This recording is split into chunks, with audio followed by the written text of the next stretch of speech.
So అంటే ఇప్పుడు చాలా మందికి ఇప్పుడున్న వాళ్ళకి స్టిల్ మీరు చాలా ఇన్స్పిరేషన్ అనే చెప్పాలి. అంటే లైక్ చాలా మంది మొండిగా లేదు నాకు ఇంట్లోనే ఉంటాను అని అనుకున్న వాళ్ళకి మేబీ ఇది ఎగ్జాంపుల్. ఎందుకనంటే మీరు కిడ్స్ కోసం ఇంట్లో ఉండిపోయినా ఆ కిడ్స్ మీద ఉన్న ప్రేమ ఇప్పుడు మిమ్మల్ని ఎంటర్‌ప్రెన్యూర్ చేసింది. మనం ప్రేమ ఇస్తే ప్రేమ వెనక్కి వస్తుంది. ఇది ఇలా మీకు వచ్చింది అసలు మీ స్కిల్ రూపంలో చాలా ఏదో ఒకటి చేస్తూ ఉండాలి, ఖాళీగా కూర్చుంటే కాదు. నేను ఆ 5 years కూడా ఖాళీగా ఉండకుండా అది పడుకున్నాక వర్క్ చేసుకునేదాన్ని ఫ్రీలాన్సింగ్. సో అది నాకు డెఫినెట్గా హెల్ప్ అయింది. సూపర్. మీ పాప కూడా ఏమన్నా చిన్నగా అప్పుడప్పుడు వచ్చి ఐడియాస్ ఇవ్వటం, అమ్మ అలా చెయ్యి అని చెప్తుంది. స్టోరీస్ నాకు ప్రిన్సెస్లు అవన్నీ తెలియదు, మనం చూసింది లేదు అవన్నీ. ఇదేంటమ్మా ఇది అడుగుతున్నారు అంటే చెప్తుంది, అమ్మ ఇది నేను చూసాను అలా ఉంటుంది, ఇలా చెయ్యి, మర్మేడ్ కి ఇలా చెయ్యి స్టోరీ అని చెప్తుంది. ఒక లైన్ తీసుకొని నేను స్టోరీ క్రియేట్ చేసుకుంటాను. స్టోరీ క్రియేట్ చేయొచ్చు. మీ పాపలో ఉండే ఎక్సైట్మెంట్ ఎక్కడ ఎలా వస్తే బాగుంటుందో దాని పిక్చర్స్ ఇచ్చేస్తారు. సో మొత్తానికి మీ ఫ్యామిలీ, మీ ప్రేమ ఒక బిజినెస్ స్టార్ట్ చేసే అంతే అండి. ఇలా నేను కొన్ని విన్నాను. కొంతమంది మదర్స్ ఏంటంటే పిల్లలకు మంచి ఫుడ్ దొరకట్లేదు, అంత కల్తీ అయిపోయిందని చెప్పేసి మంచి ఫుడ్ కోసం హోమ్ ఫుడ్ బిజినెస్ స్టార్ట్ చేసిన వాళ్ళు ఉన్నారు. మంచి బట్టలు కాటన్వి లేవని బట్టలు బిజినెస్ స్టార్ట్ చేసిన, మిల్క్ లేదని చెప్పి ఒక కౌతో స్టార్ట్ చేసి డైరీ ఫామ్ పెట్టిన వాళ్ళు ఉన్నారు. పిల్లల కోసమే అంత స్టార్ట్ అవుతా ఉంది. పిల్లలే ఫ్యూచర్ అన్నమాట. ఇక్కడ వాళ్ళు నేర్పిస్తారండి, మనకు వాళ్ళు అడుగులు వేయడం కాకుండా మనతో కూడా అడుగులు వేపిస్తారు. సో మొత్తానికి అంటే చాలా అంటే ఇక్కడ చాలా మంది మీ నుంచి తెలుసుకోవాల్సింది ఏంటంటే అంటే ఊరికే పని చేస్తున్నాము, పిల్లల కోసం చేస్తున్నాము, అబ్బాయి ఇదో ప్రెషర్ కష్టం అని కాకుండా మీరు ఎంత ఇష్టంతో చేస్తున్నారో ఆ ఇష్టం మీకు రిటర్న్ వస్తుంది. అందులో మీరు నేర్చుకోవాలి అనుకోవాలి. ఇంకా నా లైఫ్ అయిపోయింది, పిల్లలు పుట్టేశాక నేను ఇంక ఇంట్లోనే ఉండాలా అన్న ప్రెషర్ చాలా మంది మదర్స్ లో చూశాను.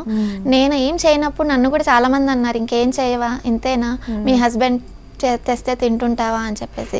బ్యాక్గ్రౌండ్ లో నేను చేసే వర్క్ ఏంటో వాళ్ళకి తెలియదు. ఇంకో వెరైటీ ఎలా మారిపోయారు కదా, ఒకప్పుడు హస్బెండ్ చేస్తే నువ్వు వెళ్ళడం ఏంటి అనే స్టేజ్ నుంచి ఇప్పుడు నువ్వు అలా చేసినా అంటారు, ఇలా చేసినా అంటారండి, అనేవాళ్ళు అంటుంటారు. మనకి ఏది ఇష్టమో అది చేయాలంతే.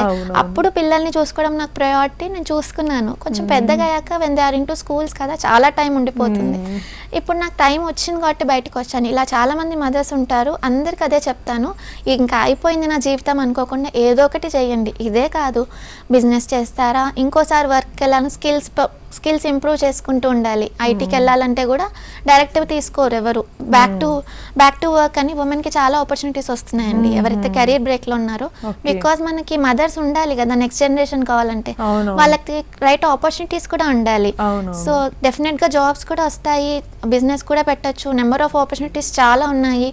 అలా అని పిల్లల్ని చూసుకోకుండా వదిలేయాల్సిన పని కూడా లేదు. వర్క్ ఫ్రమ్ హోమ్ ఆపర్చునిటీస్ ఉన్నాయి, అన్ని చేసుకుంటూ. అన్ని రూల్స్, అన్ని కన్వీనియన్స్ ఉంది, కానీ దేనికి ఎక్స్క్యూజ్ అనేది అవసరం లేదు. యాక్చువల్లీ ఎక్స్క్యూజ్ అవసరం లేకపోగా మనం తెలుసుకోవాలి ఫస్ట్, మనకు అవేర్నెస్ ఉండాలి. ఏది లేక అయ్యో నేను ఏం చేయట్లేదు అని అక్కడే ఉండిపోనక్కర్లేదు.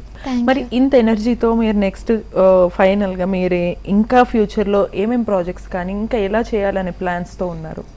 ఇంకా చాలా ప్రోడక్ట్స్ రాబోతున్నాయి కాబట్టి నేను అనుకుంటున్నాను అందరి పిల్లలకి రీచ్ అయ్యేలాగా, వాళ్ళ బర్త్డేస్లో మేము ఒక పార్ట్ అవ్వాలి, అందరి సెలబ్రేషన్స్లో ట్రెజర్ టాట్స్ ఉండాలి. ఇది ఒక పెద్ద బ్రాండింగ్ కోసమే నేను చాలా తాపత్రయపడుతుంటాను. అందరికీ తెలియాలి ట్రెజర్ టాట్స్ అని, ఎందుకంటే బాగా ఇష్టపడతారు పిల్లలు బుక్స్ చదవడము.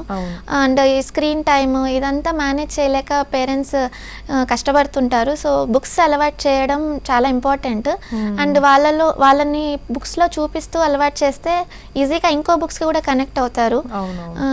సో మంచి ఆలోచనని ఇంకొంతమంది ఎంకరేజ్ చేస్తారని నేను కోరుకుంటున్నాను.